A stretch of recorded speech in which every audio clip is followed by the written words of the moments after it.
Hey there, my name is Nabiri and today I'm going to show you how you can make a kick that sounds like active rage.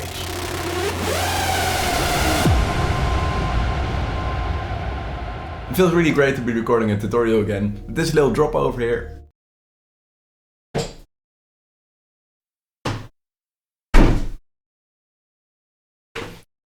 This little drop is going to be the end result of the kick tutorial for today.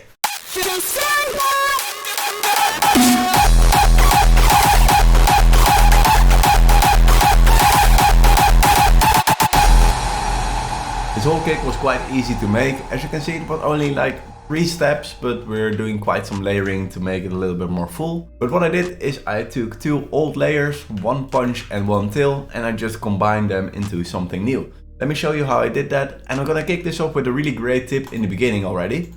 And that is compressing your punch. You don't have to compress punches or you don't have to use compression at all with hardstyle kicks, but sometimes you can use compression quite nice if you have like a little bit of a longer attack time. It's not really long, but it's 15 milliseconds. This time it's 16. And with these 16 milliseconds, what you're gonna do is you're basically gonna give that punch a little bit of time so that the whole attack, the whole torque part, the snappy part is gonna come through. And after that it's gonna be compressed. So you're gonna have a little bit more of an emphasis on the snap on the beginning of your punch. And I tried this with this punch. Let me just take off the effects and I'll show you how it sounds first of all. So just soloing out the punch, it sounds like this. And so this compressor really brings out the attack and the snap of the punch. With this 60 millisecond attack time, it just gives time for the attack, the snap of the punch to come through, and after that it becomes compressed. And the ratio isn't that extreme, it's quite medium at 3.65. And with the threshold you can really use this to emphasize the click and the attack, and you can just mix it in there. So if I take away or take down the threshold, you're really gonna hear that it's only the click. And if we bring it back up again, you can balance this out until you have something you're quite alright with. So this compressor really just makes the whole punch a lot more powerful. And after this I wanted to add some body, so I took an EQ and I just boosted a nice resonant peak with 13 decibels, and it just sounds a little bit more full. Then we have the till, which sounds like this. And we add a shade on top of there. And the reason I take shade is because it's an EQ with some nice phaser and comb filters, which you can really use to change up your kick sound. And now it sounds like this. And now we take our punch and our till and we put it to one bus. And on this bus we're gonna change it up even more with some dispersers, some filters, and even more distortion on there to just make it more tight again. So on the bus, first of all, we take a disperser. And disperser is just gonna play around with a little bit with the phasing and the frequencies. And it just changes up the sound a little bit from this to this. So it's a little bit of a change. Then we add shade on top of there. Shade is just even more wild this time with a weird comb that changes up everything in the kick again. And this sounds really bad, to be honest, but it all just comes together when you add a distortion on top of there. And this distortion is just to the max again. I just opened it up all the way, put a little bit of bit crush on there, and that just makes the whole sound tight again. So if you're curious how I did this in real time, this is basically just putting the distortion on there, and afterwards, when the distortion is set, then you add the disperser in front and add the shade in front, and you just play around with that until it sounds right. Then after that we add a little bit of an EQ with some bass boost. It just had to be a little bit more warm. And then we finish it off with some distortion, just a little bit of distortion. It's not even too much, and these settings were just enough to make it a little bit more tight again.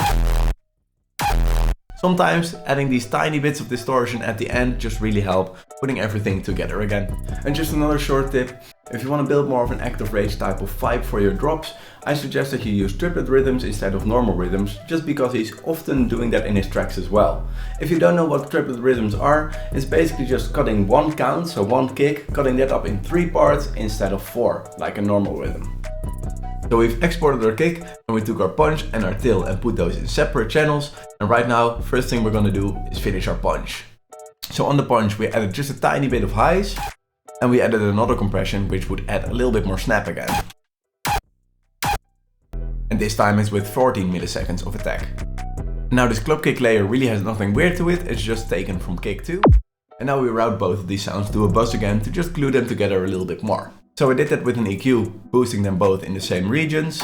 And then we added yet another compression to make it a little bit more snappy.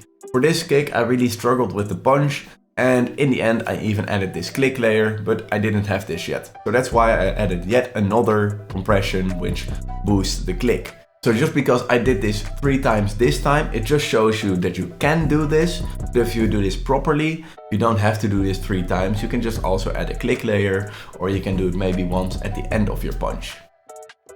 Now it already sounds nice, but it just doesn't sound powerful enough. So I added this little click layer, which sounds like this, and that just really helps a lot.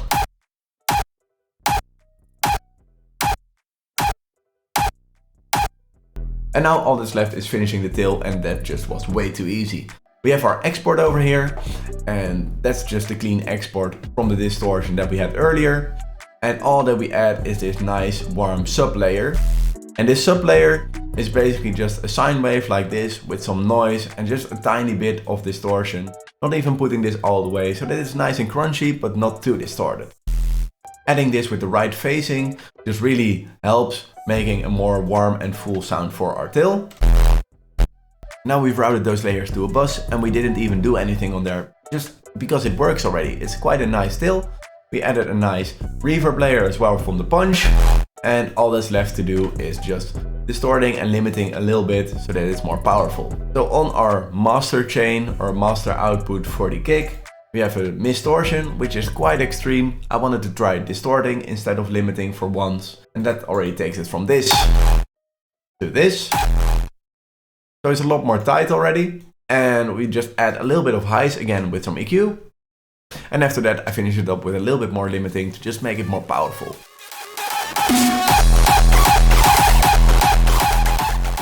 Well, that was it for today. Let me know if you liked this video and learned something from it, and hopefully I'll see you back soon again. Cheers!